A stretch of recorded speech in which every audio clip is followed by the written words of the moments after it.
혹시 여러분은 여러분만의 인생의 좌우명 같은 것이 갖고 계신지요?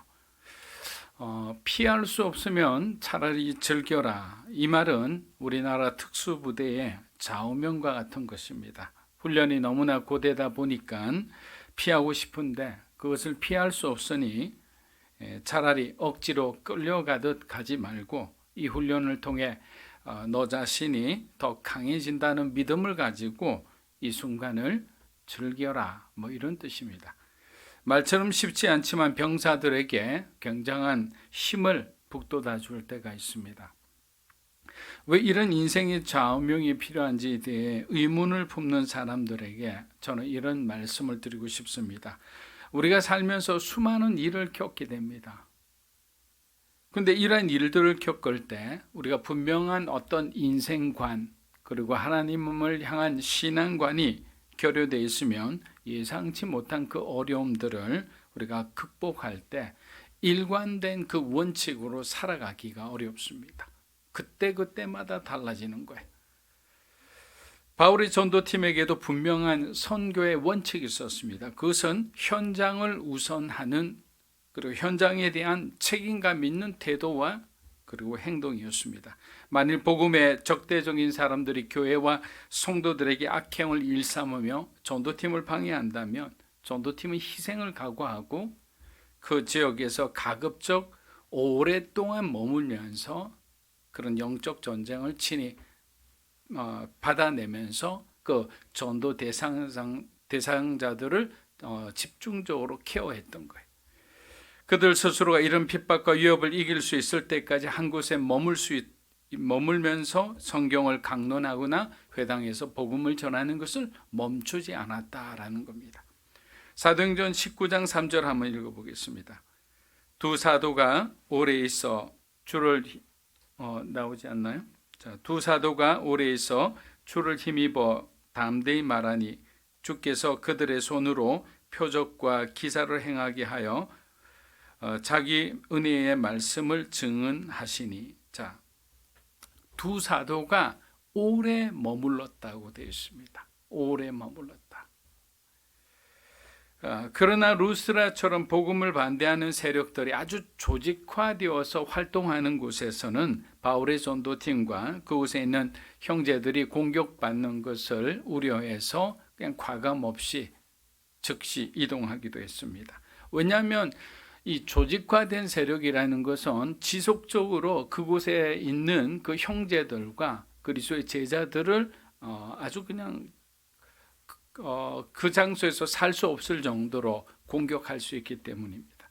그래서 바울의 전도팀이 선택한 전략은 소위 치고 빠지는 전략이었습니다. 겉으로 보기에는 마치 바울의 전도팀이 패배해서 밀려나는 것처럼 보이지만 짧은 일정으로 그곳을 다시 방문하고 또 재방문하는 그런 형태로 현재 있는 교회와 그리고 제자들을 격려하고 믿음을 독려했던 것입니다.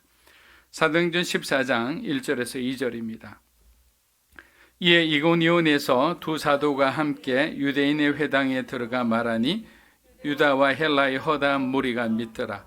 그러나 순종하지 아니하는 유대인들이 이방인들의 마음을 선동하여 형제들에게 악감을 품게 하거늘. 자, 우리 지도를 한번 보면 좋을 것 같아요. 지도를 보면 지금 도대체 어디까지 왔는지. 자, 이 지도가 있죠. 처음에 우리가 2주 전에는 이 안디옥에서 출발해서 살람이라는 곳, 구브로라는 섬에 와서 살라미 바보까지 우리가 왔습니다. 그리고 지난주는 이제 버가라는 곳을 지나서 BCD 안디옥까지 와서 그곳에서 굉장한 핍박을 받고 이제 이동을 하게 되는데 바로 이고니온이라는 곳을 향해 가고 있습니다. 자, 그리고 이고니온에서도 또 복음을 전하는데 많은 사람들의 대적의 무리가 있으니까 다시 조금 남쪽으로 루스라라는 곳으로 오게 됩니다. 그래서 오늘은 이 루스라까지 있었던 일을 우리가 공부할 예정입니다. BCD 안디옥에서 핍박이 거세지자 바울의 전도팀은 이고니온으로 이동합니다. 복음은 이고니온에서도 그 빛을 발하였습니다. 진리의 빛이 도시를 비추자 도시는 빛과 어둠으로 그냥 두 갈래로 정확히 갈라졌습니다. 이 말은 무슨 말인가? 사도들을 따르는 사람들이 있는 반면 바로 유대주의자들의 말을 믿고 따르는 사람들이 있었다는 겁니다. 여러분, 우리가 살다 보면 항상 그래요. 여러분의 말을 다 100% 신뢰하고 따라주는 사람들이 있는 반면에 내가 말만 하면 부정적으로 생각하고 부정적으로 받아들이며 뭔가 이렇게 반대하는 그런 사람들도 있습니다. 그렇기 때문에 항상 그런 사람들이 있다는 데 대해서는 우리가 상처받을 필요가 없는 거예요. 왜? 세상은 항상 그런 거예요. 나하고 다른 사람이 그 사람이 뭔가 이렇게 잘못되었다 이런 말은 아니잖아요. 또 항상 우리가 옳을 수도 없는 거예요. 그래서 항상 수용적인 자세로 우리가 함께 이렇게 갈 수 있는 그 길을 모색하는 것이 더 중요한 것입니다. 사도행전 14장 5절에서 7절입니다. 이방인과 유대인과 그 관리들이 두 사도를 모욕하며 돌로 치려고 달려드니 그들이 알고 도망하여 루가니오니아의 두 성 루스라와 드베와 그 근방으로 가서 거기서 복음을 전하니라. 자, 비록 이고니온에서 유대인들의 배척을 받아 루스라까지 온 사도들이지만 그들은 조금도 낙심하지 않고 복음을 전하기 위해서 전력을 다합니다. 바울과 바나바는 이 벳사람들이 있죠. 이 벳사람들의 믿음과 비슷한 마음을 가지고 있었던 것 같습니다. 제가 다큐를 자주 보는데요. 다큐를 보다 보면 이 벳사람들에 대한 얘기들이 자주 나옵니다. 그때 함께 배를 타고 간 이 방송국 PD가 고기를 많이 못 잡은 선장과 그 고참 선원에게 오늘의 심정을 물었습니다. 오늘 이렇게 고기를 많이 못 잡았는데 마음이 어떤지. 그때 그들이 이렇게 말합니다. 바다에서 욕심을 부리면 안 됩니다. 고기를 많이 잡을 때도 있고 고기를 잡지 못해 빈배로 돌아올 때가 있습니다. 파도가 없는 잔잔한 바다 위에서 잡을 때도 있고 폭풍이 몰아치는 위험한 바다 위에서 고기를 잡을 때도 있습니다. 그렇게 바다가 내어주는 만큼 만족하며 살아가는 것이 벳사람들의 삶입니다. 사고는 항상 바다를 그스를 때 일어납니다. 지금 어쩌면 바울과 바나바도 성령께서 보여주시는 만큼 사역을 하고 성령께서 이동하라면 과감하게 텐트를 거두고 움직였습니다. 사실 인간인지라 어떤 곳은 더 머물기를 원하는 곳도 있었을 거예요. 그곳에서 사역의 열매가 풍성하게 맺혀지기 시작하면 사람들은 의욕이 생기기 시작하잖아요. 그리고 많은 사람들에게 칭찬과 인정을 받으면 그곳은 나에게 약속의 땅이죠. 그런데 하나님은 과감 없이 다른 곳으로 가라는 거예요. 예를 들어 바울이 스페인으로 가기를 원하고 다 모든 계획을 세팅하고 준비했는데 주님은 어느 날 나타나셔서 환상으로 마게도니아 사람을 보여주셨어요. 여러분, 그럴 때가 우리가 신앙생활하면서 가장 힘든 순간 중 하나가 아닐까 생각해 봅니다. 우리들의 생각과 하나님의 생각이 다르기 때문이에요. 그래서 전도자가 어느 지역에서 있었던 일로 인해 상처가 되어서 어떤 미움을 가지게 되면 우리는 복음을 위해 이렇게 사용될 수가 없는 거예요. 왜냐하면 이 미움이 그리고 내 안에 있는 어떤 호불호가 오히려 사람들에게 복음을 전한다면서 상처를 줄 수가 있는 거예요. 지금은 숨겨져 있지만 굉장히 긴장되는 시간들이 우리에게 찾아오면 내 안에 숨겨진 그런 폭력성, 그리고 내 안에 숨겨진 굉장히 거칠고 뭔가 이렇게 무례한 그런 모습들이 툭툭 이렇게 나오게 되는 거예요. 그래서 그러한 것들을 반드시 이렇게 하나님께서 충분히 만지신 다음에 주의 종으로 우리가 쓰임 받을 수 있다라는 겁니다. 그래서 예전에, 지금은 어떤지 모르겠습니다. 제가 오래전에 들었을 때는 조이 선교회 같은 곳에는 선교지로 나가기 위해서 많은 선교사들의 어떤 지원서를 받는다고 합니다. 근데 선교에 대한 어떤 열망이 강하면 강할수록 그 사람들은 그냥 조기 탈락을 시킨다고 합니다. 그리고 이제 남아있는 사람들을 중에서 선교에 대한 기본 지식을 아주 몸으로 섬기는 아주 고된 훈련들을 이제 하면 이제 지칠 대로 지친 지원자가 어떻게 하느냐, 자신이 없다는 거예요. 나는 자신이 없으니까 선교사로서 지원하지 않겠습니다라고 하면 그 순간 합격증을 준다는 거예요. 왜 그러냐고 물으니 선교는 우리가 하는 것이 아니라 하나님이 하시는 일이니까 우리가 가진 힘을 빼는 것으로부터 선교는 시작된다는 것을 그들에게 가르쳐 주기 위함이라는 거예요. 그렇지 않습니까? 옛날 하영주 목사님은 선교사님 한 분을 한 나라로 비유하기까지 했습니다.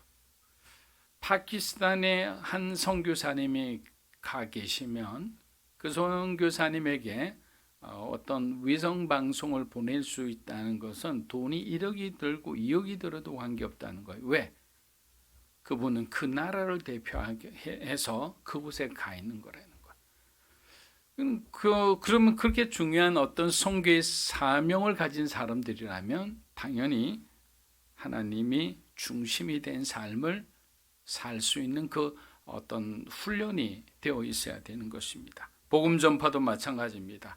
저와 여러분이 노방전도와 주변에 어떤 지인전도를 하는 것을 때로는 부담스러워하는 것을 잘 알고 있습니다. 그런데 왜 우리가 부담스러울까에 대해서 한번 생각해 보아야 합니다.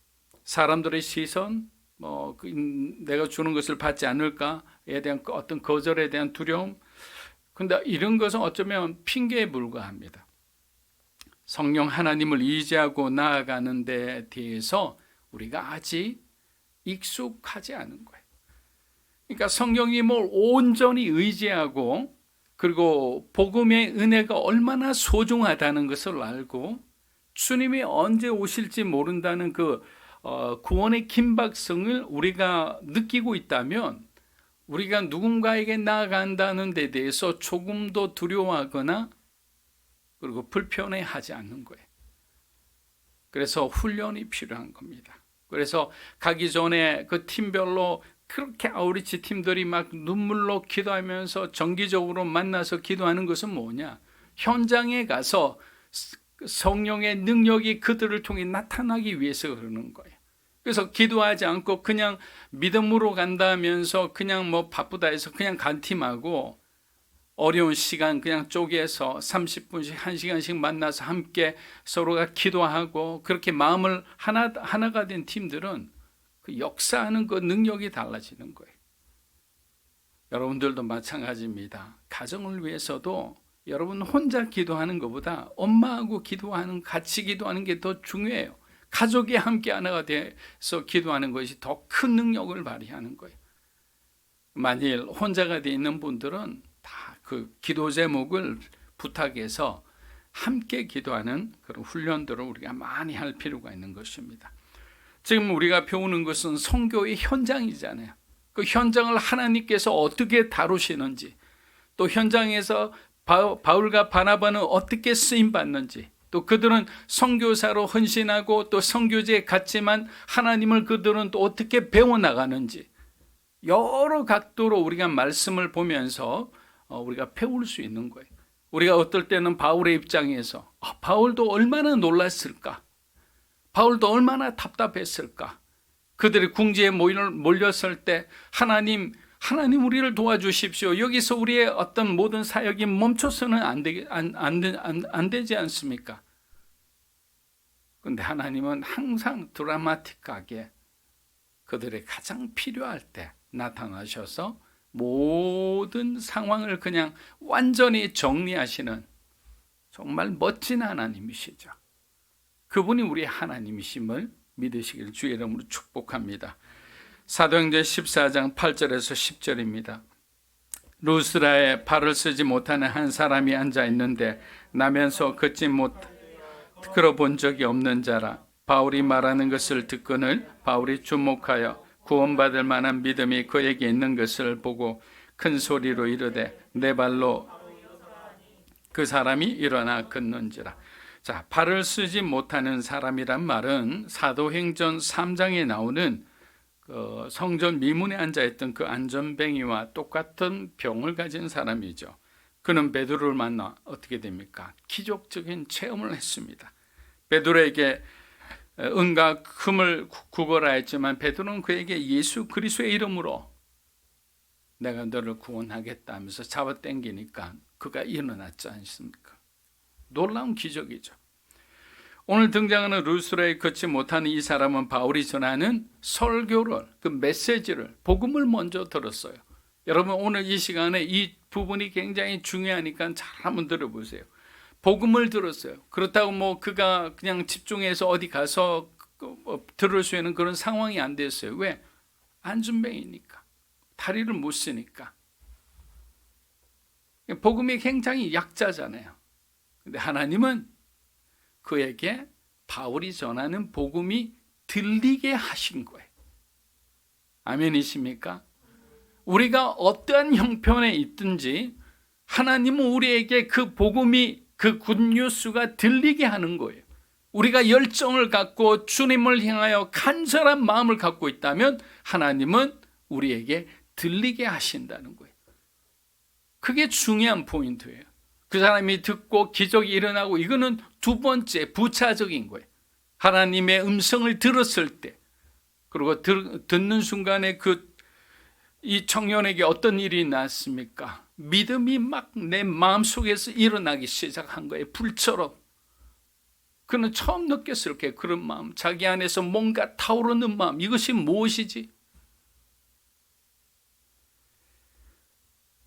단순한 호기심을 넘어 그의 마음속에 구원을 얻고자 하는 믿음이 일어나기 시작한 겁니다. 여러분, 설교를 하다 보면 여러 부류의 사람들이 있습니다. 어떤 사람은 그날 상태가 안 좋은지 설교가 그냥 막 튕겨져 나오는 사람들이 있어요. 또 어떤 사람들은 설교가 스펀지처럼 그냥 쭉쭉 빨려 들어가는 사람들이 있고, 또 어떤 사람들은 설교가 들어가서 그 순간에 그 사람이 각색을 해서 다른 설교가 되는 사람들도 있어요. 바울은 그에게 구원받을 만한 믿음이 있는 것을 보고 큰 소리로 명령했다고 그랬습니다. 여러분, 이것이 중요합니다. 하나님께 구원받을 믿음이 우리 안에 있는지, 하나님이 쓰실 만한 믿음이 우리 안에 있는지, 이것을 우리가 확인하는 것이 중요한 것이죠. 그렇게 우리의 어떤 현실과 한계를 바라보면 우리는 주눅들 수밖에 없습니다. 그 경계를 절대로 못 넘어갑니다. 하나님이 여기서 들고 이쪽으로 옮겨 주셔야 되는 거예요. 그래서 여러분, 기적이라는 것은 여기 있으면 기적이 아니에요. 그냥 평범한 우리의 삶이에요. 근데 기적을 받는 사람은 이쪽으로 가기를 원해요. 근데 이 한계를 우리 힘으로 걸어갈 수가 없는 거예요. 이것을 브레이크 스루 할 수 없는 거예요. 통과해낼 수 있는 건 누가 아느냐? 하나님께서 여기 있는 우리를 붙잡아서 일로 옮겨주시는 거예요. 그것을 우리는 기적이라 하는 거예요. 그래서 우리가 큐티를 하고 1:1 제자 훈련을 통해 하나님을 알아가는 것이 왜 중요한지 이 루스드라 사람들의 행동을 보면 알 수 있습니다. 그들도 복음은 들었어요. 그러나 하나님에 대해 아는 것이 없었습니다. 제가 지난주 말씀드렸잖아요. 하나님을 아는 것이 너에게 힘이라고 그랬잖아요. 그 힘을 우리가 누리기 위해서는 하나님을 더욱 알아야 되는 거예요. 만일 하나님의 성품이란 제목에 강의만 들었어도 이러한 기적은 그들도 당연하다고 받아들였을 겁니다. 그런데 여러분, 바울과 바나바가 얼마나 당황했을까요? 두 사람 다 예수님을 자신의 목숨보다 더 사랑하는 사람들인데 예수를 전하다가 졸지에 그들 둘 다 신이 되어버렸습니다. 사도행전 14장 14절에서 15절입니다. 두 사도 바나바와 바울이 듣고 옷을 찢고 무리 가운데 뛰어들어가서 소리질러 이르되 여러분이 어찌하여 이러한 일을 하느냐? 성령을 가진 사람이라 여러분에게 복음을 전하는 것은 이런 헛된 일을 버리고 천지와 바다와 그 가운데 만물을 지으시고 살아계신 하나님께로 돌아오게 합니다. 여러분에게 복음을 전하는 것은 이런 헛된 일을 버려라 라는 거예요. 사랑하는 여러분, 저를 비롯해서 우리가 생활할 때 지난 한 주간도 여러분들이 한번 돌아보시고요. 우리가 복음을 받은 사람으로서 또 복음을 전해야 하는 사람으로서 우리가 얼마나 헛된 일에 집착하고 있는지, 또 우리가 얼마나 헛된 일을 그렇게 직접 하고 있지는 않은지, 이것을 버리기 위해서 우리에게 복음을 주셨고 우리를 구원해 주셨는데 우리는 여전히 그 헛된 일을 너무나 사랑하고 있지는 않은지, 만일 우리가 그것을 그렇게 사랑하고 있다면 우리는 복음을 들은 자이나 또 복음을 알고 있는 자이나 우리에게서는 아무런 능력이 나타나지 않는다는 거예요. 왜냐하면 하나님은 거룩한 주님의 그 일꾼, 그 사람을 통해 하나님은 일하시잖아요.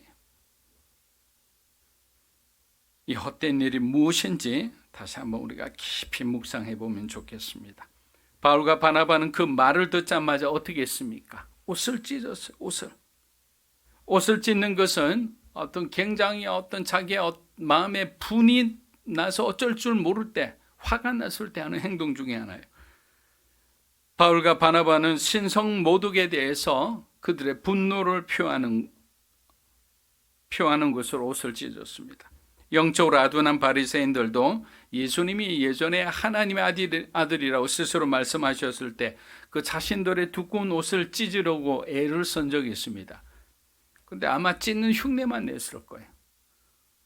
이 두께가 이 정도 되는 옷을 입고 다녔는데 그걸 어떻게 사람의 힘으로 찢습니까? 바울과 바나바는 군중 속으로 뛰어들며 소리쳐 외칩니다. 우리는 바울과 바나바의 이러한 행동을 인간 선언이라고 말씀드린 적이 있습니다. 비록 루스드라 사람들이 신이라 부르며 제사를 지냈지만 바울은 가운데로 뛰쳐가며 우리도 너희들과 같은 성정의 사람이다라는 거예요. 사랑하는 여러분, 때로는 우리들도 신과 같은 대접을 받기를 원할 때가 있습니다. 사람들이 높여주고 막 존중해주고 그렇게 따르면 기분이 좋을 때가 있죠. 그러나 세상은 어떻습니까? 우리가 힘이 빠지면 또 그러한 좋은 자리에서 내려오게 되면 냉정하게 내가 앉아있는 그 자리에서 그냥 끌어내버립니다. 그러니까 그 자리는 누구도 영원히 앉을 수 없는 자리예요. 풀의 꽃처럼 사라지는 것들입니다. 근데 붙잡고 싶어요. 그것을 나도 딱 한 번이라도 안고 싶은 마음이 있어요. 이것이 뭐냐? 헛된 일이라는 거예요. 헛된 일. 아무 소용이 없는 일. 그렇게 인간 선인이란 하나님께 그들이 자신의 위치를 알리는 거예요. 하나님, 나 여기에 있어요. 나 인간이에요. 나 사람입니다. 그리고 인간 선인이란 하나님 앞에 죄인된 우리의 낮아진 모습인 거예요. 그런 바울과 바나바를 하나님이 사랑하지 않을 수가 없는 거예요. 높은 위치에 있는 것이 아니라 저는 죄인된 인간에 불과합니다. 이들과 똑같습니다. 그들만 들었을까요? 하나님도 같이 듣고 계시잖아요. 여러분, 이렇게 하나님을 의식하며 살아간다면요, 우리는 말 한마디, 행동 하나, 그 사람들에 대한 태도가 달라질 수밖에 없는 거예요. 바울은 이 사람들에게만 말한 것이 아니라 하나님에게도 함께 외치고 있었던 거예요. 하나님, 이들은 신이라고 우리를 이렇게 떠받들지만 이 기적이 하나님으로부터 온 것임을 이들은 잘 모르고 있습니다. 하나님, 나는 사람에 불과하지 않습니까? 나도 이들과 같은 죄인에 불과하지 않습니까? 그런데 예수 그리스도 주님이 오셔서 십자가의 죽으심으로 우리의 모든 죄가 사함을 받고 그분이 3일 만에 죽음의 권세를 깨뜨리고 부활하심으로 말미암아 우리가 영원한 생명으로 들어갈 수 있는 그 은혜를 입은 자인데 어찌 내가 신이라 불리는 사람이 되겠습니까? 감히 인간에게 신이 되려는 욕망이 있으면 배우기보다 사람을 가르치려 듭니다. 누군가를 섬기기보다 섬김을 받으려 하고 사람들을 판단하고 마치 재판관처럼 그렇게 정죄하기 쉽습니다. 이런 성향을 가진 사람은 신이 되려는 욕망이 강한 사람이라고 합니다. 사랑하는 여러분, 세상은 우리를 높이려 하나 그리스도인은 그것을 단호하게 거절해야 합니다. 우리가 지금 큐티하는 창세기의 요셉은 어떻습니까? 모든 유혹을 거절하고 감옥에 간 사람이, 하나님이 기뻐하지 않은 일을 하지 않기 위해서 그가 감옥에 간 거예요. 얼마나 겸손하고 아름다운 청년입니까? 때가 되자 하나님께서는 그런 거를 애굽의 총리가 되게 하셨어요. 사도행전 14장 16절에서 18절 우리 마지막으로 마무리하겠습니다. 하나님이 지나간 세대에는 모든 민족으로 자기들의 길들을 가게 방임하셨으나 그러나 자기를 증언하지 아니하신 것이 아니니 곧 여러분에게 하늘로부터 비를 내리시며 주시는 선한 일을 하사 음식과 기쁨으로 여러분의 마음에 만족하게 하셨느니라 하고, 이렇게 말하여 겨우 무리를 말려 자기들에게 제사를 못하게 하니라. 아멘. 자, 하나님께서 방임하셨다는 말은 유기에 가까운 묵인입니다. 우리 보통 신학적으로 예정론하면 두 가지잖아요. 선택 또는 유기. 하나님이 선택하시면 그 사람은 선택받은 자로서 구원받는 거고, 하나님이 유기하시면 그 사람은 구원받지 못하는 거예요. 그 어떤 행동을 해도. 그래서 우리는 이 신학적인 아주 오묘하고 복잡하고 애매한 부분에 대해서 너무 고민하지 마시고, 우리는 때를 얻거나 못 얻거나 항상 주의 복음을 전하기 위해 노력하고, 내가 정말 구원받을 만한 내게 믿음이 있는지 그것을 돌아보며 항상 겸손하게 사는 것이 중요하다는 것입니다. 바울은 지금 일반 계시에 대한 내용을 말하고 있습니다. 하늘로부터 비를 내려주시고 결실을 기를 주시는 이 선한 일을 하는 것은, 이방인들은 어떻게 생각했어요? 자기들의 우상이 그렇게 해주신다고 했잖아요. 그렇게 해서 교제도 지내고 온갖 것 다 했어요. 그러나 사실은 누구냐? 믿는 자나 믿지 않는 자에게 이른 비와 늦은 비를 골고루 내려주시는 바로 그런 하나님의 은혜였다는 거예요. 그런데도 아직도 하나님을 모르고 어리석게도 자신의 힘을 의지하며 살아가는 사람들이 많습니다. 우린 잘 알고 있습니다. 하나님 없는 인생은 허무하며 만족이 없으며 채워도 채워지지 않는 그러한 인생이라는 것을. 사랑하는 여러분, 하나님의 은혜는 항상 낮은 곳을 향해 오르고 있습니다. 우리가 낮아졌을 때 그리스도의 은혜를 입어 세상에서 빛처럼 소금처럼 그렇게 사용받는 것입니다. 여러분의 빈 공간에 우리 주님의 사랑을 가득 담아 주님을 기쁘게 하는 그런 삶을 살아가는 저와 여러분이 되시기를 주의 이름으로 축복합니다.